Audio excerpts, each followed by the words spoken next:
Hello साथियों, कैसे हो आप सभी। मैं मंदिर भास्कर एक बार फिर से स्वागत करता हूं आपके अपने परिवार शिखर एकेडमी में। तो हमने गुलाम वंश की सीरीज में यानी कि हमने सल्तनत काल में गुलाम वंश तक का खत्म कर लिया था, जो आपका हमारा 1206 से लेके 1290 तक था। उसके बाद आए खिलजी। खिलजी वंश में सिर्फ तीन ही शासक हुए, जलालुद्दीन खिलजी, अलाउद्दीन खिलजी और मुबारक खिलजी। तो हम सबसे पहले स्टार्ट करने जा रहे हैं मेरे भाई सिर्फ जलालुद्दीन खिलजी को। तो हम देखते हैं कि खिलजी वंश कितने साल चला। सबसे पहले खिलजी वंश की बात कर लेते हैं। खिलजी वंश 1290 से सिर्फ 1320 तक चला। कितने साल चला? सिर्फ 1290 से लेकर 1320 तक, यानी कि 30 साल तक सिर्फ इसने शासन किया। अब हम बात कर लेते हैं इसके संस्थापक की। क्यूमर्स, जो गुलाम वंश का अंतिम शासक था, उसका संरक्षक था जलालुद्दीन फिरोज शाह खिलजी, और यही आगे चलकर खिलजी वंश का संस्थापक बना। तो जलालुद्दीन खिलजी की अगर बात करें तो ये कोयकुबाद के समय में भी था। तो जलालुद्दीन खिलजी जो था वो सबसे ज्यादा उम्र का, कह सकते हैं ना कि सबसे ज्यादा उम्र का, यानी कि 70 साल का शासक था। और जब उसका राज्याभिषेक हुआ किलो खोरी में, तो तब उसकी उम्र 70 साल थी। अब एक बात और थी मेरे भाई कि जब किसी को कोई बहुत ज्यादा एज का आदमी हो जाता है ना, तो वो ये सोचता है कि यार क्या लड़ाई झगड़ा करे, अपना बस बिना लड़ाई झगड़े के सब कुछ शांत रहे। तो उसने क्या किया कि उसने है ना वो एक उदार नीति अपनाई। तो ऐसा पूछा जाता है कि सबसे उदार राजा जो था, यानी कि उदार नीति किसने अपनाई, तो उदार नीति मेरे भाई जलालुद्दीन खिलजी ने अपनाई। तो चलिए स्टार्ट करते हैं इसके बारे में। जलालुद्दीन फिरोज शाह खिलजी सिर्फ 6 साल तक शासन किया, यानी कि 1290 से लेकर मेरे भाई 1296 तक, यानी कि 6 साल तक ही रहा है। उसके बाद इसकी हत्या कर दी थी इसके भतीजे ने। खिलजी वंश का ये संस्थापक था, ये पूछा जाता है सबसे पहले तो कि खिलजी वंश का संस्थापक कौन था। तो खिलजी वंश का संस्थापक था जलालुद्दीन फिरोज शाह खिलजी। वैसे तो जलालुद्दीन खिलजी लिखा आता है, लेकिन अगर कभी कभी एग्जाम टफ हो जाता है ना, तो वो पूरा नाम दे देता है कि जलालुद्दीन फिरोज शाह खिलजी। तो ये फिरोज शाह भी याद रखना है। जो इसके पूर्वज थे खिलजी वंश के, यानी कि खिलजी जलालुद्दीन खिलजी के जो पूर्वज थे, वे अफगानिस्तान के खल्ज स्थान से आए थे। अफगानिस्तान के कहां से आए हुए थे? खल्ज नामक स्थान से भारत आए थे। और इस खल्ज का अफगानी में अर्थ होता है, इस खल्ज का अफगानी में अर्थ होता है गर्म स्थान। क्या होता है इसका? गर्म स्थान। प्रारंभिक जीवन था जो जलालुद्दीन खिलजी का, वो एक सैनिक के तौर पर गुजरा। लेकिन एक ऐसा होता है ना, एक बहुत अच्छा सैनिक होता है जो, यानी कि जो अपनी योग्यता के आधार पर बहुत कुछ हासिल कर ले, तो वो जो जलालुद्दीन खिलजी था वो इनमें से ही था। ये प्रारंभिक जीवन तो उसका सैनिक के तौर पर गुजरा, लेकिन अपनी योग्यता के बल पर उसने सरे जहांदार बोलते थे, जो शाही अंगरक्षक होता है ना, जैसे बॉडीगार्ड होते हैं, और एक बॉडीगार्ड में भी हेड होता है। तो ऐसे बॉडीगार्ड का जो हेड था सरे जहांदार, शाही अंगरक्षक का पद इसने हासिल कर लिया था, और बाद में इसे समाना का सूबेदार बनाया गया। तो आपसे अगर क्वेश्चन पूछा जाए कि सरे जहांदार पद किसे दिया गया था, तो सरे जहांदार पद किसे दिया गया था? जलालुद्दीन खिलजी को। और कैसे लिया था इसने? अपनी योग्यता के आधार पर। बाद में इसे समाना का सूबेदार बनाया गया। तो अगर आपसे क्वेश्चन पूछा जाए कि जलालुद्दीन खिलजी को कहां का सूबेदार बनाया गया था, तो कहां का बनाया गया था मेरे भाई? समाना का सूबेदार। केकुबाद जो गुलाम वंश में था, यानी गुलाम वंश का सेकंड लास्ट, क्योंकि लास्ट का तो क्यूमर्स था, तो सेकंड लास्ट जो शासक था केकुबाद, उसने इसे आरिजे मुमालिक का पद दे रखा था। कौन सा पद दिया था मेरे भाई? आरिजे मुमालिक। तो ये बात ध्यान रखनी। ये भी पूछा जा सकता है कि केकुबाद ने जलालुद्दीन खिलजी को कौन सा पद दिया था, तो केकुबाद ने जलालुद्दीन खिलजी को दिया था आरिजे मुमालिक का पद। और एक उपाधि और दी थी मेरे भाई, ये बात ध्यान रखनी बिल्कुल, शाइस्ता खां। कौन सी उपाधि दी थी? केकुबाद ने इसे शाइस्ता खां की उपाधि दी थी। देखो, इसके पूर्वज तो भले ही तुर्की थे भाई, जलालुद्दीन खिलजी के पूर्वज भले ही तुर्की थे, सॉरी भले ही अफगानिस्तान के थे, लेकिन जो ये थे, ये क्वेश्चन पूछा जाता है कि जो जलालुद्दीन खिलजी था वो कहाँ के शासक थे, तो ये पहले कहाँ के थे? तुर्की के थे। मतलब ये कहाँ से आए थे? पहले तो अफगानिस्तान से तुर्की गए थे, और तुर्की से फिर कहाँ पर पहुंच गए? भारत। तो अगर पूछा जाए कि इसके पूर्वज कहाँ के थे, तो पूर्वज तो थे इसके अफगानिस्तान के खालिस्तान के। अगर पूछा जाए कि कहाँ का शासक था, तो कहाँ का था? तुर्की का। तो अगर आपसे पूछा जाए तो क्या बताओगे? तुर्की का। उसके बाद भाई बात कर लेते हैं इसके राज्याभिषेक की। जो जलालुद्दीन फिरोज शाह खिलजी का राज्याभिषेक हुआ था, वो हुआ था 13 जून 1990 को। तो ये पूछा जा सकता है कि जलालुद्दीन खिलजी का जो राज्याभिषेक हुआ था वो कब हुआ था। तो सबको पता रहता है कि 1290 में खिलजी वंश की स्थापना हुई थी, तो उसका मतलब 1290 में होगा, ये तो बात सही है, लेकिन इसकी डेट भी याद रखनी है। कब हुआ था? 13 जून 1990 को। इसने दिल्ली में ना करवा कर अपना राज्याभिषेक, इसने अगर दिल्ली में नहीं करवाया, क्योंकि दिल्ली के महल में इसने करवाया नहीं, तो इसने कहां पर करवाया था? केकुबाद ने एक किला बनवा रखा था जिसका नाम था किलूगढ़ी या किलोखरी। तो किलोखरी यानी कि किलूगढ़ी में इसने क्या करवाया था? अपना राज्याभिषेक करवाया था। और ये किसने बनवाया था? केकुबाद ने। केकुबाद आपको पता होगा जो गुलाम वंश का शासक था, उसने जिसका जो राज्याभिषेक हुआ था वो 70 साल की उम्र में हुआ था। अब देखो 70 साल की उम्र में कितना वृद्ध होगा यानी कितना बुढ़ा होगा ये जब इसका राज्याभिषेक हुआ था। तो जो बुढ़े आदमी होते हैं वो, मैंने पहले बताया कि वो यही सोचते हैं कि भले लड़ाई झगड़ा ना हो, तो ये चाहता था कि बस सबके सब खुश रहें। तो ये प्रथम सुल्तान था जिसकी आंतरिक नीति सिर्फ दूसरों को प्रसन्न करने में थी। ये सोचता था कि भाई हम भी खुश, आप भी खुश रहो, कोई दिक्कत नहीं है, ठीक है। तो अगर आपसे क्वेश्चन पूछा जाए, देखो यहाँ से क्वेश्चन कैसे बनता है कि ऐसा प्रथम ऐसा कौन सा सुल्तान था जिसकी आंतरिक नीति दूसरों को प्रसन्न करने में थी। तो ऐसा कौन सा सुल्तान था, सिर्फ जलालुद्दीन फिरोज शाह खिलजी। यदि आपसे ऐसा पूछा जाए कि ऐसा सबसे उम्र में यानी कि 70 साल की उम्र में कौन किसका राज्याभिषेक हुआ था, तो 70 साल की उम्र में किसका राज्याभिषेक हुआ था मेरे भाई, जलालुद्दीन खिलजी का। अब देखो एक क्वेश्चन यहाँ से बनता है कि जलालुद्दीन खिलजी के शासनकाल में किसका विद्रोह हुआ या किसका विद्रोह को दबाया गया, तो उसका नाम था मलिक छज्जू। 1290 ईस्वी में ही जब इसका राज्याभिषेक हुआ तो एक मलिक छज्जू नाम का व्यक्ति था, एक शासक था जो कड़ामानिकपुर का सूबेदार था। कहाँ का सूबेदार था, कड़ामानिकपुर का। कड़ामानिकपुर आपका उस टाइम पे कौशाम्बी में यानी कि यूपी में पड़ता था, अब भी है। तो मलिक छज्जू का विद्रोह हुआ और ये क्या था, कड़ामानिकपुर का सूबेदार मलिक छज्जू। इसने उपाधि धारण कर रखी थी सुल्तान मुगीसुद्दीन, सुल्तान मुगीसुद्दीन, और अपने नाम का इसने खुतबा भी पढ़वाया और अपने नाम के सिक्के भी चलवाए।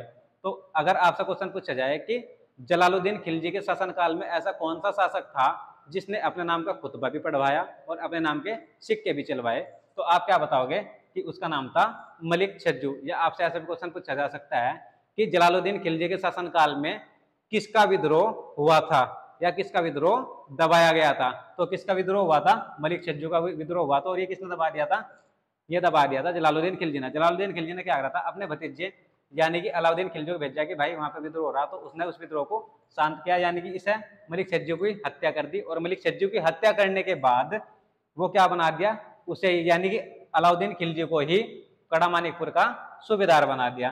तो ये लिखा हुआ है कि कड़ामानिकपुर का सूबेदार फिर उसे किसे बना दिया था, अलाउद्दीन खिलजी को। तो मेरे भाई यहाँ से क्वेश्चन क्या क्या बनेंगे कि राज्याभिषेक कहाँ हुआ था, किलोखरी में, या किलोखरी नहीं आया तो किलोगढ़ी में। अच्छा, किलोखरी किसने बनवाया था, केकुबाद ने। इस जब जलालुद्दीन का राज्याभिषेक हुआ तो उसकी उम्र कितनी थी, 70 साल थी। प्रथम सुल्तान था जिसकी आंतरिक नीति दूसरों को प्रसन्न करने में थी, ठीक है भाई। 1290 ईस्वी में मलिक छज्जू का विद्रोह हुआ, जिस टाइम पे इसका राज्याभिषेक हुआ उस टाइम पे मलिक छज्जू ने विद्रोह कर दिया। मलिक छज्जू कहाँ का था, कड़ामानिकपुर का सूबेदार था। अच्छा जी, उसने अपने नाम का खुतबा पढ़वाया था, अपने नाम के सिक्के भी चलवाए थे। और इसकी हत्या किसने की थी, इसकी हत्या की थी अलाउद्दीन खिलजी ने। और अलाउद्दीन खिलजी को क्या बना दिया था फिर, कड़ामानिकपुर का सूबेदार। तो आपसे भी क्वेश्चन पूछा जा सकता है कि जिस टाइम पे जलालुद्दीन खिलजी जिंदा थे तो उस टाइम जो ये अलाउद्दीन खिलजी था वो कहाँ का सूबेदार था, तो अलाउद्दीन खिलजी कहाँ का सूबेदार था मेरे भाई, कड़ामानिकपुर का सूबेदार था। अब मेरे भाई हुआ क्या कि 1291 में रणथंभौर का अभियान किया जलालुद्दीन खिलजी ने, लेकिन वो रणथंभौर का अभियान क्या हुआ, असफल रहा, यानी कि सफलता नहीं मिल पाई। तो अगर आपसे क्वेश्चन पूछा जाए कि रणथंभौर के जलालुद्दीन खिलजी को कहाँ पर सफलता नहीं मिल पाई, तो रणथंभौर के अभियान में वहां पर क्या हो चुका था, असफल। लेकिन 1292 में मंडोर और झाइन 2 किले थे, उसने क्या कर लिया, जलालुद्दीन खिलजी ने दोनों के दोनों किले जीत लिए। तो अगर आपसे क्वेश्चन पूछा जाए कि मंडोर और झाइन किले किसने जीते थे, तो किसने जीते थे, जलालुद्दीन खिलजी ने। कब जीते थे, 1292 में। अब 1292 में ही अलाउद्दीन खिलजी ने मंगोलों को हराया, क्योंकि उस टाइम पर मंगोलों का आक्रमण भी हो रहा था, एक साइड से मंगोलों का आक्रमण हो रहा था। तो हुआ क्या कि जलालुद्दीन खिलजी ने कहा अपने भतीजे को, अलाउद्दीन खिलजी को, कि भाई तुम जाओ और इस मंगोलों के आक्रमण को दबा के आओ, यानी कि उसे रोको। तो अलाउद्दीन खिलजी ने क्या कर दिया, मंगोलों के साथ लड़ाई की, यानी कि एक तरीके से बोल सकते हैं ना, युद्ध किया। और युद्ध करने के बाद हुआ क्या, उसने मंगोलों को हरा दिया। अब चंगेज खां का एक नाती था, नाती बोलते हैं दोते को, ठीक है नहीं, तो नाती था, उसका नाम था उलगु। क्या नाम था उसका, उलगु। उसने क्या किया, जब वो हार गया तो उसने 400 मुसलमानों के साथ भारत में ही रहने का निर्णय किया, और भारत में ही रहा वो, और भारत में रह के उसने इस्लाम धर्म को ग्रहण कर लिया। आपका यही लिखा हुआ है कि चंगेज खां के नाती ने 400 मंगोलों के साथ इस्लाम धर्म ग्रहण कर लिया। तो अगर आपसे क्वेश्चन पूछा जाए कि किसने 400 मंगोलों के साथ इस्लाम धर्म ग्रहण किया था, तो किसने किया था, उलगु ने, और भारत में ही रहने का निर्णय लिया। अब ये भारत में रुक गया उलगु, तो जलालुद्दीन खिलजी ने सोचा कि चल भाई ये रुक गया तो इसके साथ इसके अच्छे, क्या बोल लेते हैं ना, अच्छा याराना हो गया, यानी कि अच्छी दोस्ती होगी। तो इसने क्या किया, जलालुद्दीन खिलजी ने अपनी पुत्री का विवाह इसके साथ करा दिया, उलगों के साथ, और एक बस्ती बनाई। वहां पे इन्होंने क्या किया, दिल्ली के निकट में एक क्या बनाई, बस्ती, और उस बस्ती का नाम था मगरलपुर। उस बस्ती का नाम क्या था, मगरलपुर। और ये बस्ती थी जो, इस बस्ती में जितने भी मंगोल रहते थे, मंगोल क्योंकि नए नए मुसलमान बने थे भाई, जो मंगोल आकर रहने लगे तो वे क्या बने थे, नए नए मुसलमान बने थे, इसलिए उस बस्ती को कहते हैं तो मगरलपुर। लेकिन जो मुसलमान बने थे उन्हें कहा जाने लगा नवीन मुसलमान, यानी कि जो नए मुसलमान बने, नया मुसलमान। तो यही लिखा हुआ है इसमें मेरे भाई कि दिल्ली के पास इसने क्या करा, मगरलपुर नामक बस्ती बताई, किसने, जलालुद्दीन खिलजी ने। और जो उस बस्ती में रहते थे उन्हें कहा जाने लगा नवीन मुसलमान, क्योंकि नए नए बने थे, मंगोल थे, पहले तो मंगोल थे, उसके बाद में क्या बन गए, मुसलमान बन गए। जलालुद्दीन ने अपनी पुत्री का विवाह, ये बताया मैंने अभी, उन लोगों के साथ करा दिया। ठीक है मेरे भाई। एक धार्मिक गुरु थे जिनका नाम था सिदी मौला। उनका नाम क्या था, सिदी मौला। तो एक क्वेश्चन पूछा जाता है, पूछा भी गया है कि जलालुद्दीन खिलजी ने किसे हाथी के पैरों तले को चलवा दिया था। तो हाथी के पैरों तले किसे को चलवा दिया था, सिदी मौला को। तो ये चीज ध्यान रखने की है मेरे भाई कि अगला ऐसे पूछा जा सकता है कि जलालुद्दीन खिलजी ने किस धार्मिक गुरु के विद्रोह को दबाने के लिए उसे हाथी के पैरों तले कुचलवा दिया था। तो किसे कुचलवा दिया था मेरे भाई, सिदी मौला को हाथी के पैरों तले उसने कुचलवा दिया था। उसके बाद भाई होता क्या है कि 1292 में ही जलालुद्दीन खिलजी ने अलाउद्दीन खिलजी को भेजा दक्षिण भारत का अभियान के लिए कि चलो तुम दक्षिण भारत को जीत कर आओ। तो ये पहला ऐसा मौका था कि जब कोई मुसलमान दक्षिण भारत की तरफ को आक्रमण करने के लिए निकला था। तो ये प्रथम आक्रमण था किसका, अलाउद्दीन खिलजी ने किया था। यह आक्रमण कराया था किसने, जलालुद्दीन खिलजी ने। तो 1292 ईस्वी में अलाउद्दीन खिलजी को दक्षिण भारत के अभियान के लिए भेजा है, दक्षिण भारत पर आक्रमण करने के लिए भेजा। और दक्षिण भारत में भी किस जगह पे है, देवगिरी और भिलसा, देवगिरी और भिलसा, इस पर आक्रमण करने के लिए भेजा। प्रथम आक्रमण था ये किसी मुस्लिम का दक्षिण भारत पर, प्रथम आक्रमण था ये। नए भाग का गठन किया था किसने, जलालुद्दीन खिलजी ने। क्या नाम था उस नए भाग का, तो ये बात ध्यान रखनी मेरे भाई, दीवाने वक्त। क्या नाम था, दीवाने वक्त। अब ये दीवाने वक्त करता क्या था, जो भी आय और व्यय के कागजात होते थे, जो भी आय और व्यय के कागजात होते थे, उनकी क्या करता था, ये देखभाल करता था। जलालुद्दीन ने एक कथन कहा, ये कथन पूछा भी जाता है आपसे, इसलिए इसे अच्छे से याद रखना। इसने क्या कहा था कि मैं एक वृद्ध मुसलमान हूं, मतलब मैं एक बुढ़ा मुसलमान हूं, और मेरी आदत नहीं है कि मैं किसी मुसलमान का खून बहाऊं। तो ये लिखा हुआ है कि मैं एक वृद्ध मुसलमान हूं और मैं एक वृद्ध मुसलमान हूं और मुसलमान का रक्त बहाना मेरी आदत नहीं है। तो ये कथन किसने कहा था, जलालुद्दीन खिलजी ने। अमीर खुसरो और इमामी इसके दरबारी कवि थे, अमीर खुसरो और इमामी इसके दरबारी कवि थे। इन्होंने क्या कहा कि जलालुद्दीन एक भाग्यवादी व्यक्ति था। तो क्या कहा इन्होंने कि जलालुद्दीन एक भाग्यवादी व्यक्ति था। अब हुआ क्या कि देवगिरी से जब अलाउद्दीन खिलजी ने बहुत सारा धन लूटा, देवगिरी से यानी कि दक्षिण भारत से, तो दक्षिण भारत से इसने बहुत सारा धन लूटा, और ये धन इसने छुपा कर यानी कि अपने चाचा जलालुद्दीन से छिपा कर रख लिया। और इस चीज को देखकर उसके मन में जिज्ञासा उठी, यानी कि लालच आ गया कि यार काश मैं भी क्यों ना सुल्तान बनूं। तो एक बार हुआ क्या कि 1296 यानी कि 19 जुलाई 1296 में जलालुद्दीन खिलजी कड़ा मानिकपुर में अलाउद्दीन खिलजी से मिलने के लिए निकल पड़े कि चलो भाई मिल के आता हूँ। तो जब ये मिलने के लिए निकल पड़े तो अलाउद्दीन खिलजी ने क्या किया, इन्हें वहां पर कड़ा मानिकपुर में इनकी मृत्यु कर दिया, यानी कि इनकी हत्या कर दी।